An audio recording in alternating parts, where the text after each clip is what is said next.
You ever look at old footage of Arnold Schwarzenegger and wonder how any of that was even possible? 6'1", 235 pounds, a 54-inch chest, 20-inch arms, and a body so perfectly built that 50 years later, it's still the standard every bodybuilder is measured against. We've seen mass monsters since then. Ronnie Coleman, Dorian Yates, Big Ramy, guys who dwarfed Arnold in sheer size, but none of them looked like him, none of them moved like him, and none of them dominated the sport the way he did. 7 Mr. Olympia titles, 5 Mr. Universe wins, the youngest Mr. Universe in history at 20 years old, and he did all of it with training methods that most modern coaches would call insane. So what did his training actually look like? Why did it work so well? And could anyone replicate it today? Welcome to Loving Fighter. Let's get the backstory out of the way because it matters. But we're not writing a biography here. Arnold Schwarzenegger was born in 1947 in a tiny village called Thal, just outside Graz, Austria. Post-war Austria. No money. Strict household. His father was the local police chief who preferred Arnold's older brother and wasn't shy about using physical discipline. Arnold played soccer as a kid, and at 14, his coach took the team to a local gym. That was the moment. He touched a barbell for the first time and something clicked. He later said it was like crossing a suspended bridge and finally stepping onto solid ground. By 15, he was training seriously. By 17, he was competing. By 18, he went AWOL from the Austrian army during basic training to compete in the Junior Mr. Europe contest. He won. They threw him in military prison for a week. He didn't care. The plan was already formed. A year later, he lost Mr. Universe to Chester Yorton, got coached up in London by a trainer named Wag Bennett, and came back in 1967 to win the title at 20 years old. The youngest Mr. Universe in history,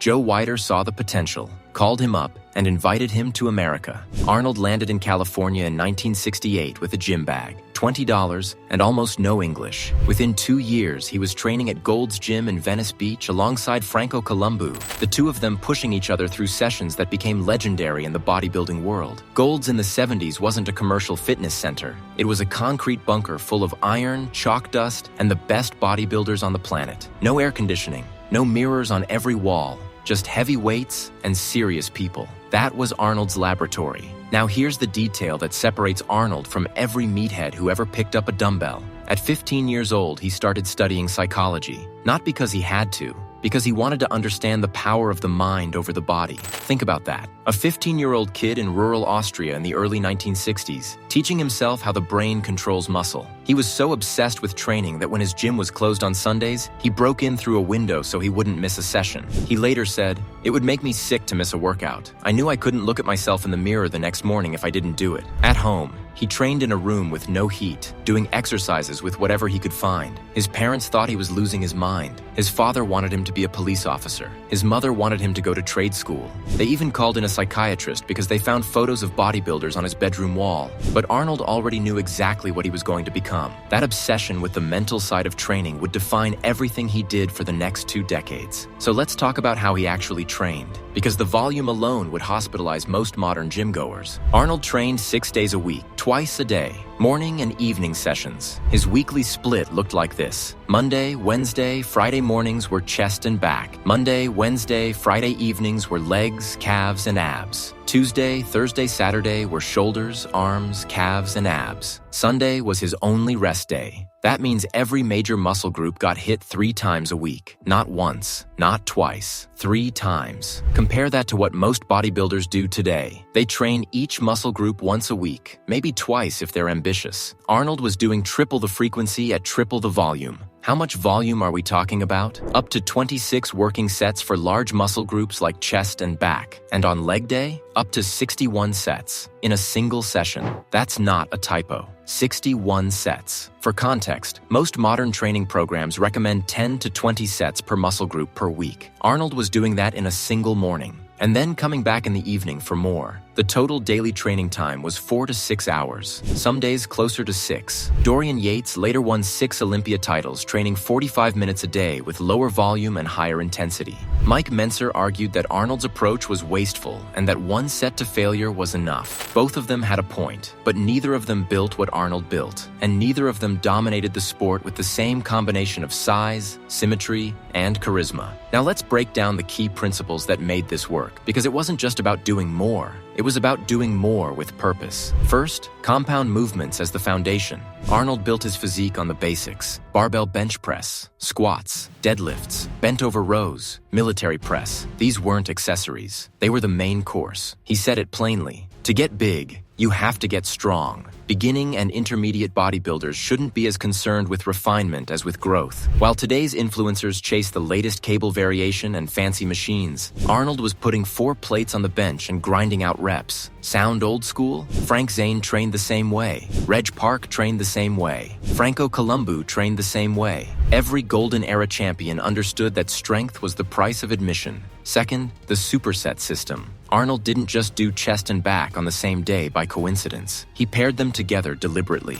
A set of bench press immediately followed by a set of bent over rows. A set of incline dumbbell press followed by pull-ups. Pushing muscles and pulling muscles worked back to back with minimal rest. Why? Because while one muscle group works, the opposing group recovers. This let him cram more total work into less time while keeping the intensity sky high. The pump was enormous, and Arnold believed the pump was everything. He once compared it to the most pleasurable sensation a human could experience. He wasn't kidding. Third, the mind-muscle connection. This is where Arnold was decades ahead of his time. While other bodybuilders just moved weight from point A to point B, Arnold visualized every rep. He would picture his bicep as a mountain, filling the entire room, growing with every curl. He talked to his muscles. He felt every fiber contract and stretch. Modern sports science has since confirmed what Arnold figured out intuitively. Focused attention on the target muscle during an exercise significantly increases muscle activation. Arnold was doing neuroscience in a Gold's Gym tank top before neuroscience was mainstream. Fourth, the shock principle. Arnold never let his muscles get comfortable. Within a basic framework, I was constantly changing my exercises, he said. I like to shock the muscles by not letting them get complacent in a constant routine. One week, he'd start chest with flat bench at 135 and pyramid up to 315. The next week, he'd flip it. Start at 315 for 20 reps and strip weight on the way down. Drop sets, forced reps, negatives, cheats, burns. Every advanced technique in Joe Weider's playbook, Arnold used them all. And he used them strategically, not randomly. Compare that to the average gym goer who does the same routine for 6 months and wonders why nothing changes. Arnold was evolving his training week to week. Fifth, twice-a-day training. This wasn't ego, it was strategy. By splitting the workload into 2 sessions, Arnold could train with maximum intensity in each one. If you try to do 26 sets of chest and back plus legs and calves and abs in a single session, the quality of work drops off a cliff by the halfway point. But split it into morning and evening, and each session stays brutal from start to finish. He'd train chest and back in the morning, go home, eat a massive meal, sleep for an hour, and come back in the evening to destroy legs. Was this practical for someone with a 9-to-5? No, but Arnold was a full-time bodybuilder. His job was to build the greatest physique ever seen, and he structured his entire life around that job. Now let's talk about the legs, because this is the area where Arnold faced his biggest challenge and where his response tells you everything about his mentality. Early in his career, Arnold's legs were a weak point. His upper body was phenomenal, but his legs lagged behind. When he lost the 1966 Mr. Universe to Chester Yorton, it was leg definition that cost him. So what did he do? He famously cut all his sweatpants off at the knee so his calves were always visible. Not for style, for accountability. He wanted to see his weakness every single day, so he'd never stop working on it. His leg workouts became legendary. 10 sets of squats to open, 6 sets of back squats, 4 sets of front squats, then hack squats or leg presses, then lying leg curls, standing leg curls, and stiff leg deadlifts for hamstrings, then calf raises with weight that would buckle most people's ankles. Compare that to how most people train legs today. 3 sets of leg press, a few half-rep extensions, and they call it a day. Arnold treated leg day like a war. What about diet? Arnold ate like a man on a mission.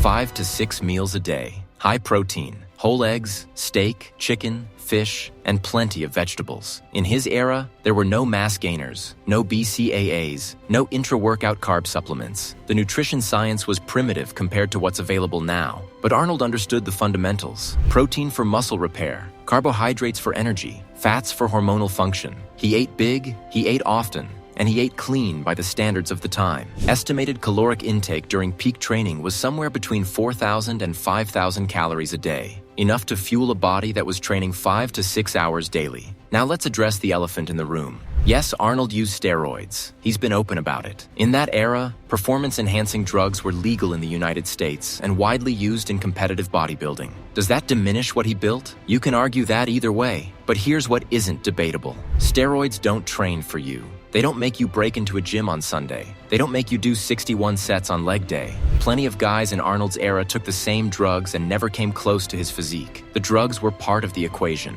They weren't the equation. Recovery was built around food and sleep. Arnold aimed for 8 to 10 hours of sleep every night and frequently napped between his 2 daily sessions. No cryotherapy, no compression boots, no recovery apps, just food, sleep, and getting back in the gym. Now here's the part that most people skip over when they talk about Arnold, the psychology. Because his strongest muscle wasn't his chest or his biceps, it was his brain. Arnold didn't just train his body harder than everyone else, he trained his mind harder too. He used visualization before every workout, picturing the exact physique he wanted to build and mentally rehearsing every set. He studied psychology as a teenager specifically to understand how the mind controls the body. And perhaps most famously, he used psychological warfare against his competitors. Before contests, Arnold would compliment an opponent's physique while subtly pointing out a flaw they hadn't noticed. He'd joke around backstage while everyone else was nervous, radiating a confidence that unnerved the competition. In pumping iron, you can see it in real time. Lou Ferrigno looks tense. Arnold looks like he's at a party. The contest was already over before they stepped on stage. Muhammad Ali did the same thing to his opponents with trash talk. Mike Tyson did it with silence and intimidation.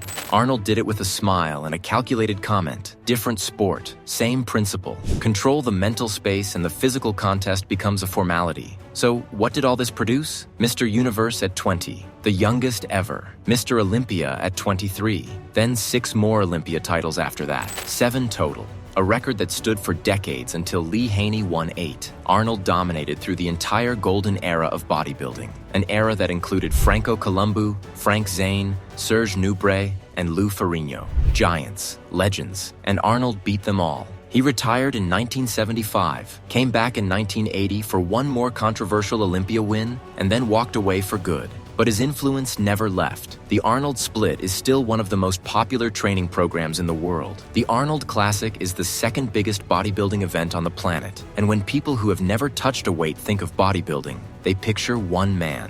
But here's the real question. Could Arnold's training methods work today? Think about it. Modern bodybuilders have advantages Arnold never dreamed of. Better nutrition science, advanced supplementation, sophisticated recovery technology, periodized training programs designed by exercise scientists. And yet, look at what Arnold built with none of that. Just barbells, dumbbells, a gym in Venice Beach, and an insane work ethic. Could a modern natural lifter handle 6 days a week, twice a day, 61 sets on leg day? Probably not without burning out. But that's not really the point, is it? The point was never the specific exercises or the exact sets and reps. The point was the principles. Train with maximum intensity. Hit every muscle frequently. Master the mind-muscle connection.